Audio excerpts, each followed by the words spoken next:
Welcome, everybody. Welcome to the Legendarium podcast. Today is another Author's Shelf episode. I'm here with Steven Brust.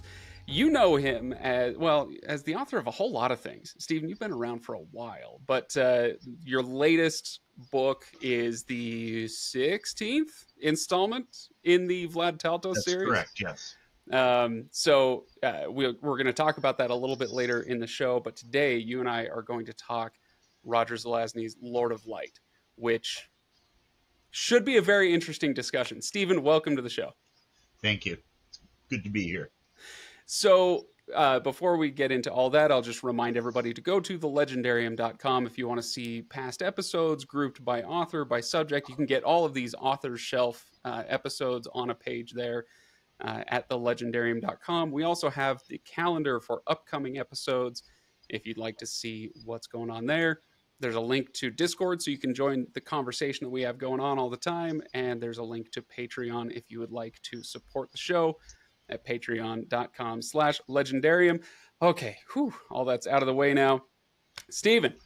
Let me know if my smoke gets in your nose there. Transmitted via microphone. Yeah. Yeah. It's no, I love it. You're old school. You've got the leather hat. For those who aren't watching on YouTube, if you're just listening, Steven's got the old school leather hat, smoking a cigarette, got the coffee. You're the platonic ideal of the writer in his cave, right? Yeah. Tell me I'm wrong. No argument. Yeah. So if anybody, Lord of Light. Lord of Light. This is the book that you chose for us to do, and there's a theme. I want to ease into this before I ask you my first question for you.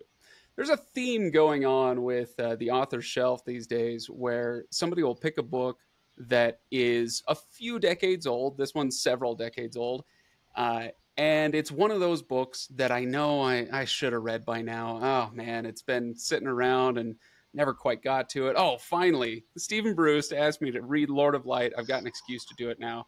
And then, inevitably, and this happened most recently with Ursula Le Guin, where I'll get through Ursula Le Guin, one of her books, and go, huh?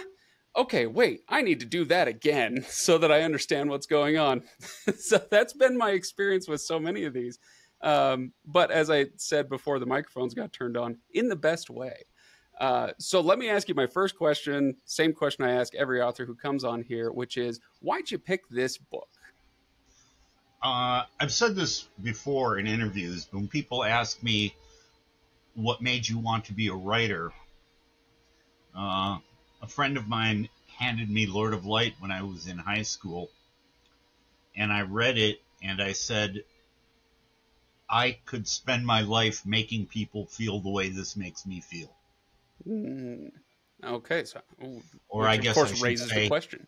Trying to. Yeah, well, yeah, there is that. So, how old were you when you first came across it? Oh boy, I'm gonna guess 16, maybe 17. Kind of that golden age for sci-fi and fantasy to get introduced to it. Okay, so how did it make you feel then when you were a teenager, and how do you feel about it on a reread these days? The same way. It's hard to go beyond wow for isolating feelings. There's okay, this is going to be really boring if all we do is talk about how great it is. Don't worry, I've got a got few rounds chambered and ready to fire. But some people in my critique group, Will Shetterly and Emma Bull, have pointed out that as a writer, you can learn more from a good B-grade novel than from a masterpiece. Because in a good B-grade novel, you can see how it's constructed, how the author gets his effects, and you can kind of, oh, that's cool. I could try something like that. Whereas something like Lord of Light, I don't know. The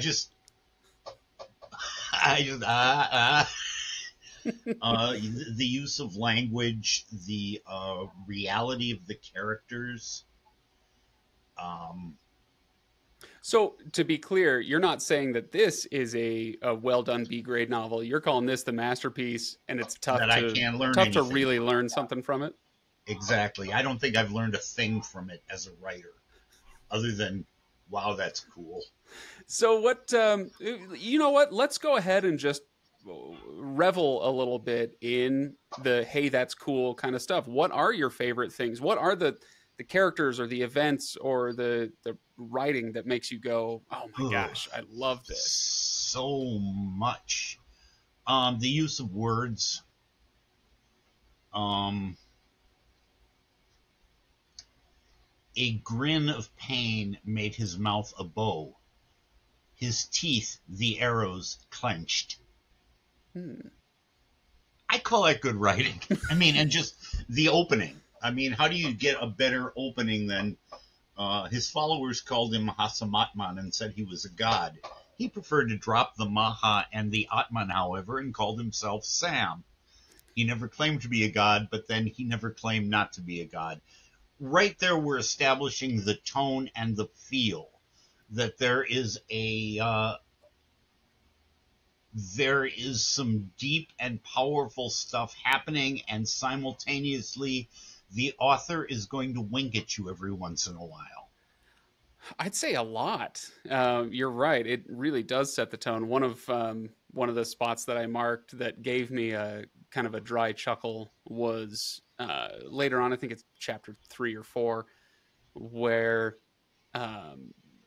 we've established this pantheon, and then we come to realize that these aren't gods the way we understand gods. They're advanced humans, et cetera, et cetera. Yeah. And there's this great moment where there's a door, and the door leads to the gods, basically. Yeah. And on the door there's a sign, and he's using all of this elevated mythological language to get you to the door. And then you read the sign on the door, and it says, hey, by the way, don't open this if you don't want to die a horrible death. Thanks, signed, your deities. Whatever. I can't remember the exact language, but there's that kind of that constant current of what do I want to call it? Casualness to go along with that mythological nature. That's a good way to put it. And the mix of them is delicious. It's so easy to go over the top one way or the other in playing with language like that. Yeah. To go too far one way and maintaining that balance is amazing. Also, the book contains one of the most horrific puns in the history of literature. Did you catch it? I'm not sure I did. I'm ready, though. I didn't catch it until like the 5th time I read the book. Okay. So I don't know if I want to give it away right now, and for people who haven't read it, it is kind of a spoiler. But oh no, you got it. At this point, they can read it. There's no such thing as a spoiler for a book that was published in 1967. All right. So. I think it's in the 2nd chapter. Sam is trying to arrange to get a new body. He's getting old. And he goes to the city where he can do this and runs into a neighbor of his, the Shan of Irabek. And, hijinks ensue. And having been convinced he's offended the gods, he arranges for the Shan of Irabek to go in his place and get the body that he's expecting to be damaged. Or something. And the Shan, all unknowing, does this and comes back, and they meet. And one of his retainers says, well, it looks like they played fair. Seems okay. And the Shan says, what are you? And then he stiffens, and flecks of saliva appear, and his body starts shaking, and he falls off his horse. Then the fit hit the Shan.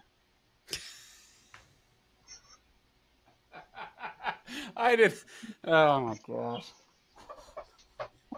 How did I not get this? That's amazing. Because he doesn't make a point of it. It's just buried in the text. It's like it's not its own line. It's in the middle of a paragraph and just keeps going. He's calling no attention to it. The only person I know who ever got that on a first reading was my father, who was never read science fiction until I started writing it. But he was a good dad and very scholarly. His specialty was 20th century German literature, so he read, as a scholar and very carefully considering everything. Mm. And when I load him that book, all of a sudden I hear this eruption of laughter coming from his study. It's funny that that juxtaposition between the humor that is veined throughout the kind of meat that he's offering up. And it is a funny book. There are some members of our Discord who I'm sure are listening to this so glad that I finally read the book, and I'm glad I didn't disappoint them, that I that I got a good kick out of it. It's, if nothing else, it's pretty funny in a lot of different places. But it's not just that. If we're talking about that marbling the meat of the story, then the meat of the story is something else entirely. That's a really good way to put it. Marbling. I'm going to steal that and pass it off as my own. That is a lovely analogy for how we use certain effects in writing. Mm. That's excellent. Well, you're welcome. Nice. I tip my non-existent cap. I wish I was wearing a cool hat like you, but if only. Sorry, go on. No, I don't remember. I just spaced what I was going to say. So that's all right. Well, I wanted to talk about the meat of the story, and maybe for those who are listening to this, not having read the book, I should do. I'm not. This book defies synopsis, but I'll just give you the broad strokes. This is about colonists who long ago came to a new world, if I'm understanding this correctly, with their great technology, and they ended up kind of peopling this world, but they are still around. So you have this entire planet full of individuals and families and nations, millions upon millions of people, and they all come from these what are called the First. And we only get to know that is the structure as the story goes on through a series of long vignettes, shall we call them? I don't know if that's there's an oxymoron for you. A long vignette where there are 7 chapters. Could be seen as a collection of novellas. Bingo. Yeah. Each chapter is a small, semi-self-contained story. And by the time you get to the end of it, it has kind of, or even by the time you get to the middle of it, it's kind of laid out. I didn't realize that everything between the first and last chapter is a flashback. First time I read it, I was very confused. Right. Yeah, because the first chapter, we've got Tack in his ape body, which he then acquires in chapter 5 or something like that. I'm blanking. This is... But anyway, let me go on and kind of circle back to what I said at the very beginning, which was, by the time I got to the end of this, and I had read all of these novellas, novelettes throughout this story, I got to the end and had a very similar reaction, like I said, to a Le Guin novel, or when I was a teenager, the first time I read Tolkien's Silmarillion. I got to the end and went, okay, sure, and went back to page 1 so that I could actually comprehend what I had just read. It's kind of how I'm feeling about this. Try to think back to your first time through. Was it confusing to you? Was it? Oh yeah. Did you get to the end and kind of scratch your head? Yes. And immediately turned back to the beginning and reread it because it was such a joyful experience in spite of my confusion. An actual, legitimate, non-ironical use of, that must be wonderful, I didn't understand it at all. No, that is exactly what my experience is. I don't know when I'm going to get to do my reread. I hope it's soon. Do you have a copy handy? I don't. Mine is in the house. I'm out in the studio right now. I do, but God knows where. It's I just reread it. It's at the very end, the very the penultimate page, I think, when he's saying what has become of these people. there's a passage where he mentions there's a story about a bird. It doesn't matter, but he gives you the different interpretations of what it means, depending on whether you're a moralist, a social reformer, a romantic, or I think a couple of others, and sort of that really encapsulates the book, is because that's what he's doing. He's telling you a story that you can interpret differently depending on, whether you're a social reformer or a romantic or a moralist or a mystic. Isn't that how? And Oh, sorry. which I guess is true of all books in a way, but he's very aware of that. I think it's true of all the best. I shouldn't say all, but most of the best books. There are truly great allegories out there.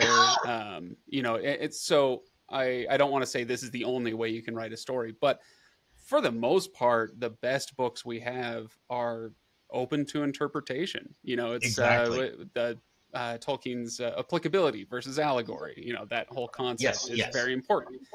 And I got a lot of that as I was reading through this, where I would come to a portion and, oh, here we go. You know what? Let's go lowbrow, Stephen.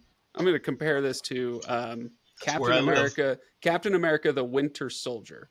I think it's the second Captain America movie, where longtime listeners have heard my spiel on this. It's one of my favorite Marvel movies because as you're watching through it, as I watched it the first time, I realized what the writers had done, which was give you something that you could put your own allegory on top of, and it's meaningful to you, where, you've got the evil cabal organization kind of shadowy thing taking over everything, and some people would be like, aha, that's the dastardly globalist UN thing, and then other people would be, that's the imperialist Americans, and all that.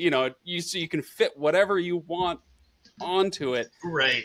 As I'm reading Lord of Light, I had a few similar moments where I'm like, wait a minute, is he trying to preach, because again, this was in the late 60s, is he preaching some kind of pacifist message to me as the reader? And then the story goes on, and you're like, well, no, that didn't really fit here, because now he's giving me something else entirely.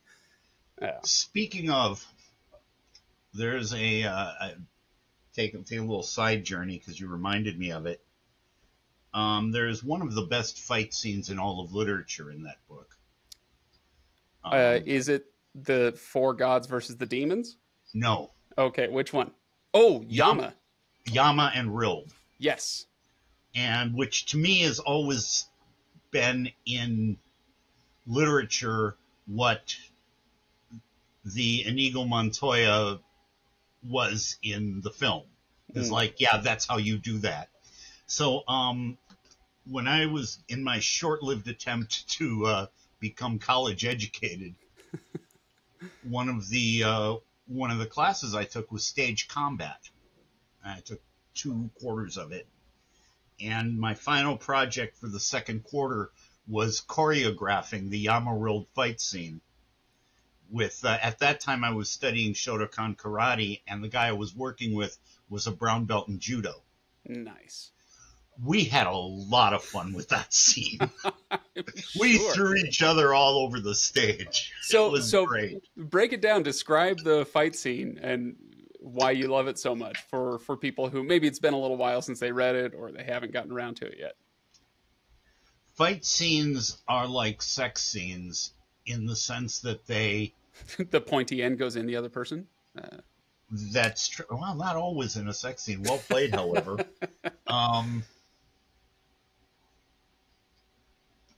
In that what's important is not the action, but the development that the action either triggers or is reflected in. The reader should come out of it different. The characters should come out of it different. In a fight scene, if only one is alive, that he should be different, or our understanding of him or her should be different.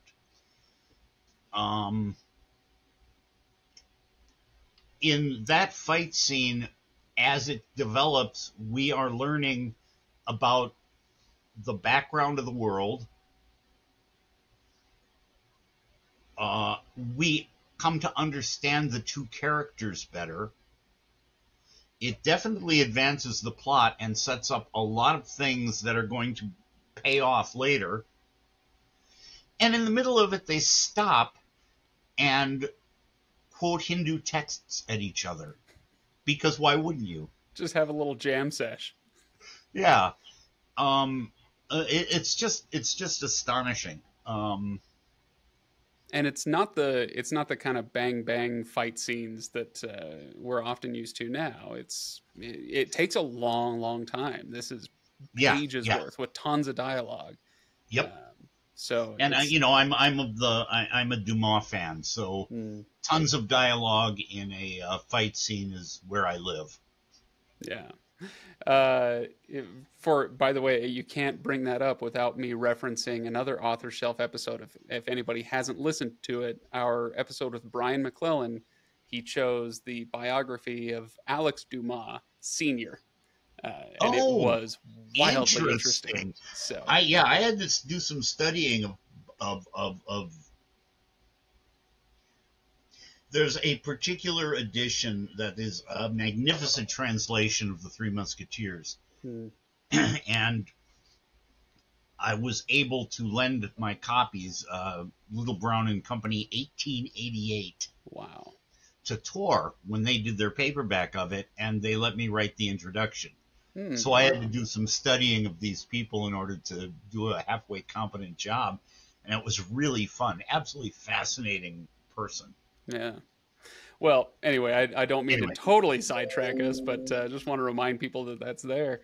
Okay, so back to the fight scene, yeah, Yama versus Rild. This is a standout. This, in fact, might be the scene that I remember. You know, if I didn't read this again for 10 years and then somebody asked me, what do you remember about this book? That would probably be the first thing that pops into my mind, is this fight scene. You have Yama, who is known as the god of death. Um, and you know, it's the god of death. He's scary. He's, you know, demanding that Real get out of his way. I'm on a mission. I'm gonna, you know, murder this guy. And Real stands in his way. By the time you get to the end of the scene, there Zelazny has built up a real, at least for me, a real pool of sympathy for Yama, or understanding, where he's no longer purely an antagonist. right, And that's, right. you know, could be the influence of Rild himself. Maybe Yeah, that's just who Yama exactly. always is, but it's masterfully done characterization wise. And then, just a few pages later, the conversation between Yama and Sam completely changes your interpretation of what happened in that fight. Mm. Yeah, Uh, go on. and which again is I mean, Sam says, "Could he have beaten you?" No.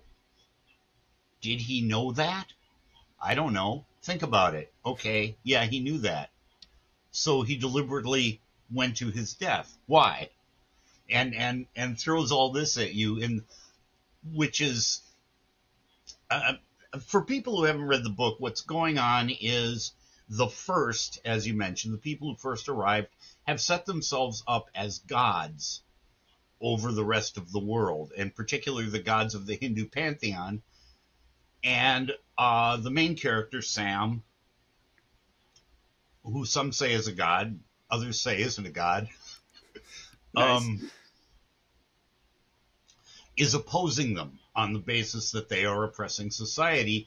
And so he sets himself up as the Buddha to oppose the Hindu gods. And of course, this is all done with in the context of science fiction and with a feel of fantasy. I've said before, no distinction between science fiction and fantasy can survive an encounter with Roger Zelazny. And he uses that part of his storytelling, kind of actually mirroring, as I understand it. I am going to butcher this, and so let the emails roll in. That's fine.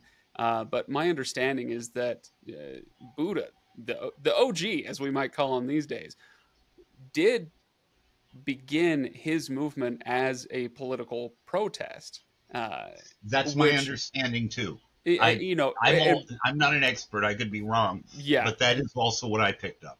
So yeah, like I said, let the corrections flow. That's totally fine. But back in that time, there was almost no distinction, if ever, between political and religious life. They were very tied up with each other all over the globe. This has kind of been the state of Well, mankind sure, for it's a the long, same long, thing. I long mean, time.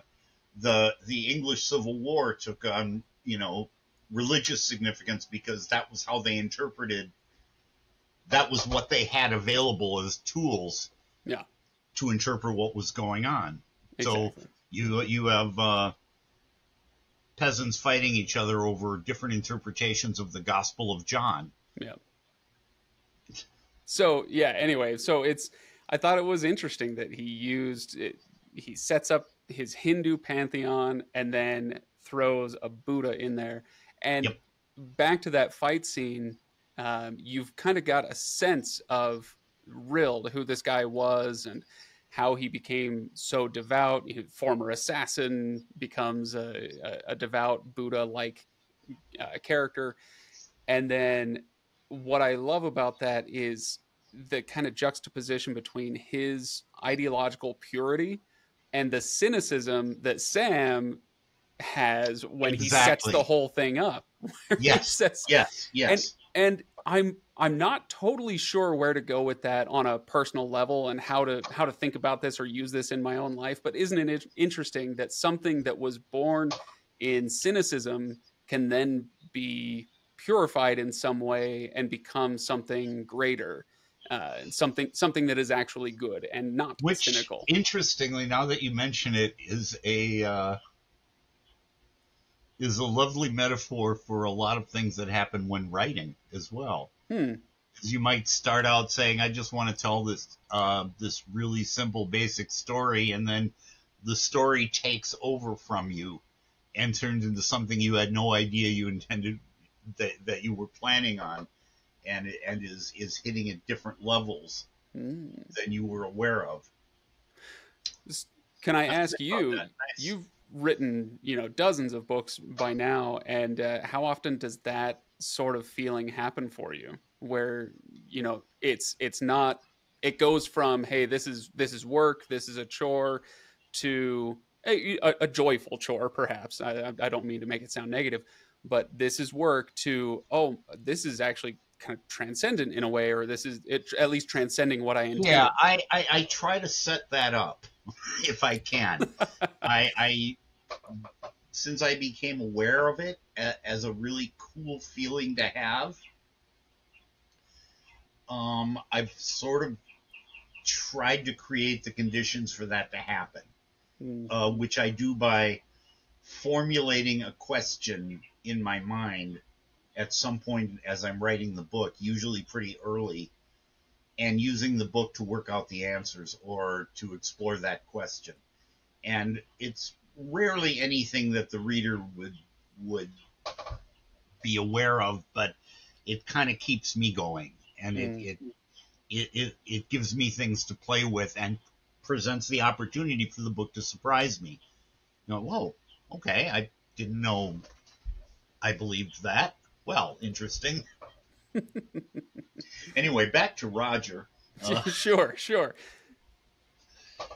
Let me ask you this then, if we're curious about where to go next with Lord of Light.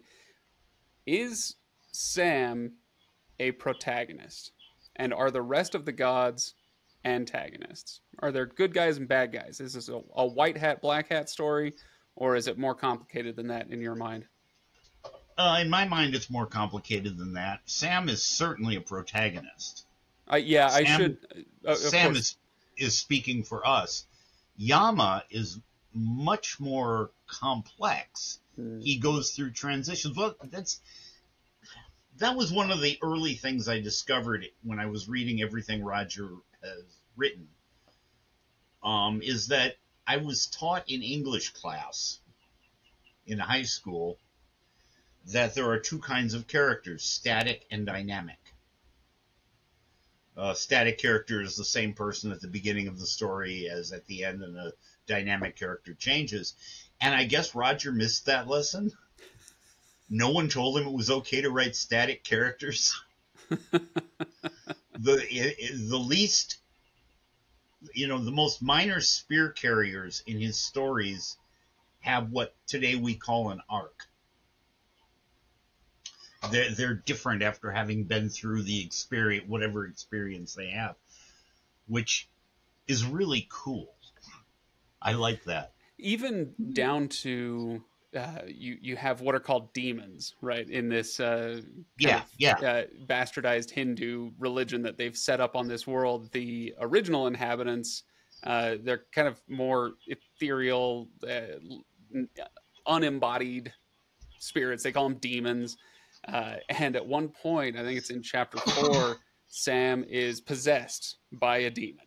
Okay, so let that sink in for just a moment. How many weird things have we brought up that he just like threw into the pot of this story? We have demonic possession. And so Sam is now possessed, and forgive me, I can't remember the name of the demon character. Give me, there you go. Give me 6 more reads and I'll have that under my belt. And it's kind of terrifying. Sam's very being is subsumed and taken over by this demon character. And by the end of the chapter, you really dig this demon guy. He's pretty cool. And he himself goes through significant changes through that chapter. My gosh. So you have demonic possession in which the demon has a character arc. What kind of book is this anyway? That's one of those chapters where I just throw up my hands and go, I have no idea what's going on here. And because every character has his or her own agenda. I mean, even Kali, one of my favorites, who comes closest in a lot of ways to being an antagonist, isn't really an antagonist. She's someone with her own agenda. Now, I will say, I think one of Roger's weaknesses as a writer,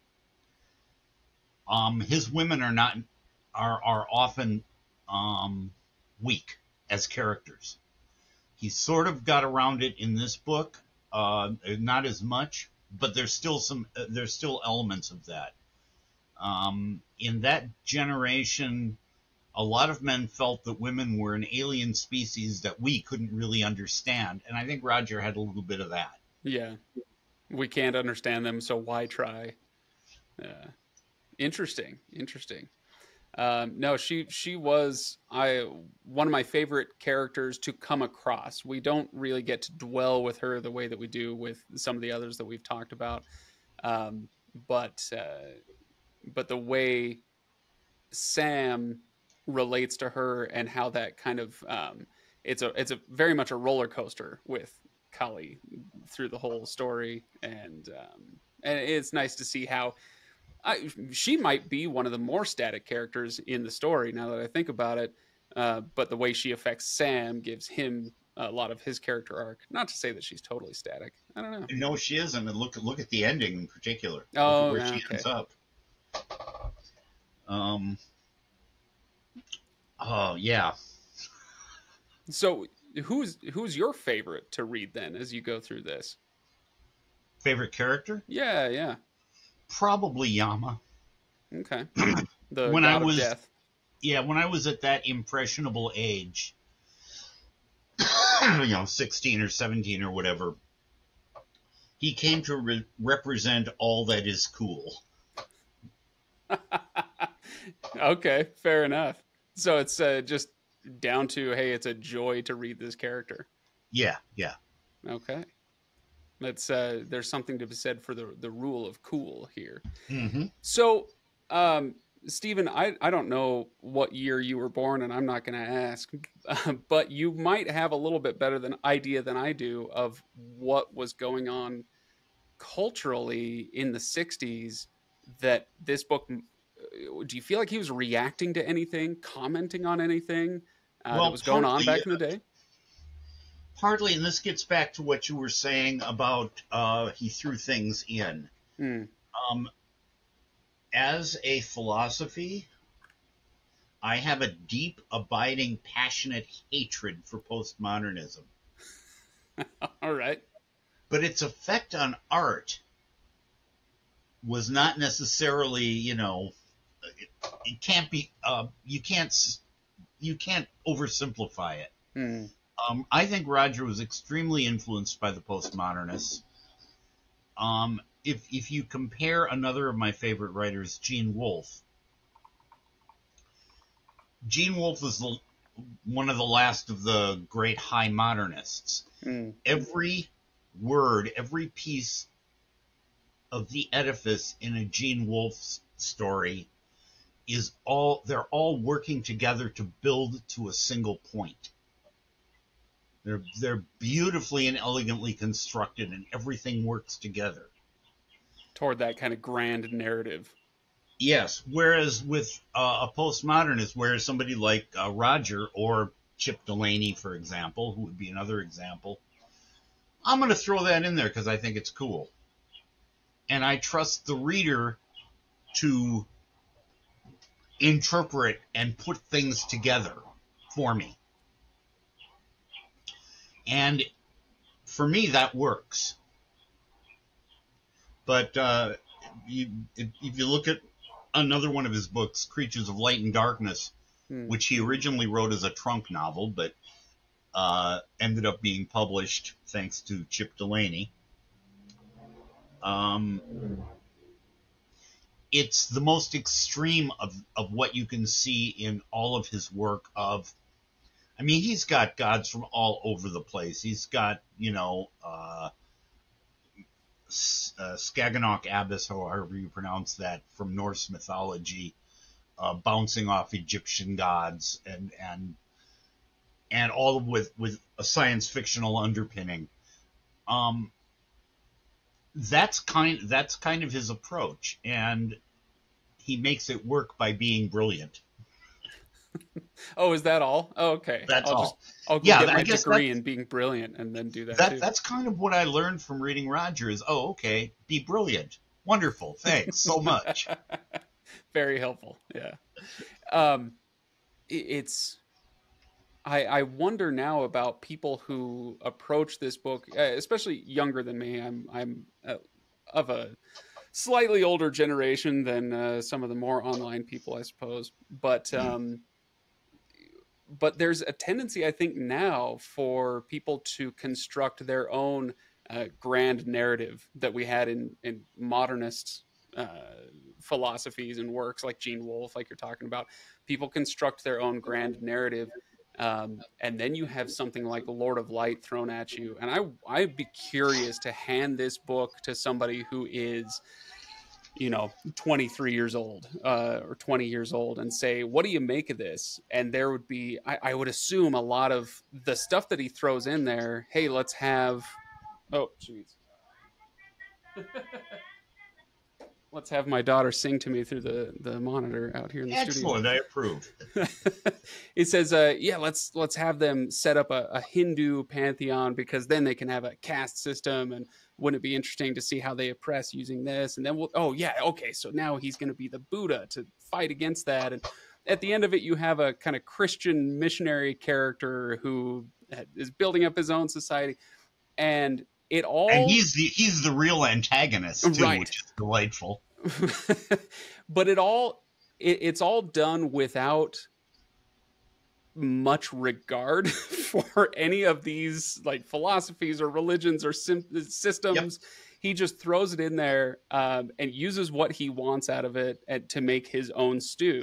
And yes. I'd be curious to have to hear from somebody who does not care for that kind of postmodernist breakdown like you're talking about, and how it goes for him. So you also reminded me of another one of my favorite lines. Oh, okay. I'll bring it on. When Nariti, the Christian, meets another character, meets Jan Olveg and says, "Oh, you're him. Well, that means you're a Christian." And Jan says, "Occasionally when I run out of Hindi swear words." That is pretty good. That is pretty good.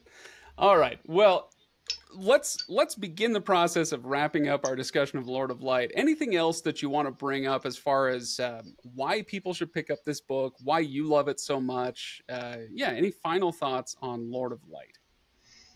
For me, it has it has the whole spectrum. It's got characters I deeply care about. It's got writing that will occasionally make me stop and my mouth will drop open just in admiring the beauty of a sentence. It's got humor. It's commenting and discussing and investigating what is it that makes us try to make the world better.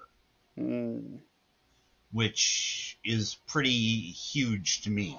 I mean, that's a fascinating subject. And a plot that just moves forward like a truck, just won't stop. It's just powering through. Yeah. Like a Minnesota snowplow during a blizzard. starting in chapter 2, right? Or after that prologue, that's actually everything else is flashback, right? Once we get into that, then yeah, it moves pretty well. If I were to hand this book to somebody now, I would give them the same advice that I give. I did a video a few years ago on YouTube about how to read the Silmarillion for the first time, and cool. And it's essentially what it boiled down to was, this is not a novel. This is something else. So just start without your expectations of what a novel is, and you're already ahead of the game. I went into this one completely blind. I knew that Lord of Light existed, but I'd never known anything about it. And I decided, you know what? No, I'm not going to read up on it. I'm just going to go in blind. And it seems like a book that can at least that can use some expectation setting. Maybe. Telling somebody these are novelettes that you're going to go through and interconnected short stories. Very effectively tell a bigger story. I mean, yes. the more you reread it, the more you will see how elegantly the pieces fit together and turn into one, into a grand narrative. Yes. Yeah, no, my point just being, if you are expecting to start in chapter 1 with the farm boy who's then going to go on an adventure and you're just going to follow that adventure, this is not a novel in that way. Yeah. In that sense, it isn't strictly linear. First and last chapter are, in some sense, a frame. Right. For everything else. If we're talking about marbled meat, then they're the hamburger buns. Okay, no, it's gone too far, Steven. Now we're talking about food. Can't go too far. All right, so Lord of Light, the last thing I'll say is, I know that we barely even scratched the paint on this. We just talked about a little bit. This is one of those books where on the Legendarium, I assume we could get a panel together and do 7 episodes, one for each chapter, and have plenty to talk about for an hour. So before you say it, everybody on Discord, I know we didn't get to X, Y, or Z, and I'm sorry about that. But that's the way these episodes go. Steven, I'm really glad you chose this novel. There I go, using that word. This book. I'm really glad you chose this book. I think novel is accurate. Yeah, it's fine. And I'm glad that I've got this one under my belt now. It was a delightful read. I have some complaints, but they're not even worth bringing up at this point. Honestly, it was a very, very fun one. So thank you for choosing Lord of Light, and I hope people go check that out. Speaking of things to check out, Steven, you've got a new novel yourself that came out earlier this year, and it is the 16th book in the Vlad Taltos cycle. Is it a cycle, a series, something or other? Series, I guess. Yeah, and it's called, I practiced this before the mics came on, it's called Psalmith. Yeah? All right. Yeah, hey, round of applause for me. So tell us a little bit about it, and for those who aren't familiar with the series and with this book, why they should start picking these up. Oh God, I don't know. You said something before we started about an elevator pitch. If you've got one. Yeah, The Sopranos meets Lord of the Rings. That was the quickest elevator ride I've ever had. That's I fantastic. don't like long elevator rides. The Sopranos meets Lord of the Rings. That's fantastic. Anything else you want to say about it? Nah. All right. Well, you know what? I'm sure there will be some people who appreciate that. But what I'm going to do is link to it in the description for the show so people can go check it out. I'll link to the latest book, the one that just came out this year, but I'll also find a link to book one so people can go start the People series. tell me I did my very best to write those books so they could be read in any order. Oh, interesting. Doesn't mean I succeeded, but that was the effort. And people whose judgment I trust tell me that Salmouth is, in fact, a reasonable, will stand on its own. Oh, okay. All right. That's good to know. And I tried to do them all that way. I believe Jim Butcher is doing the same thing and a better job of it than I did, of making each book stand alone. It's something I like. I don't want to, oh, you've got to start here. You must read this book first. And you it's know annoying, what? especially as things get as long as this one turned out to be. I was just going to say that you do have some Jim Butcherian qualities about you personally as well. So for people who enjoy Butcher's stuff, if they haven't picked you up, Steven Brust, we will link to you in the description so they can go check that out. Thank you. So, all right. Thank you so much for doing this episode. It's such a delight. Thanks again for choosing the book. Steven Brust, thanks for coming on the show. You are very welcome.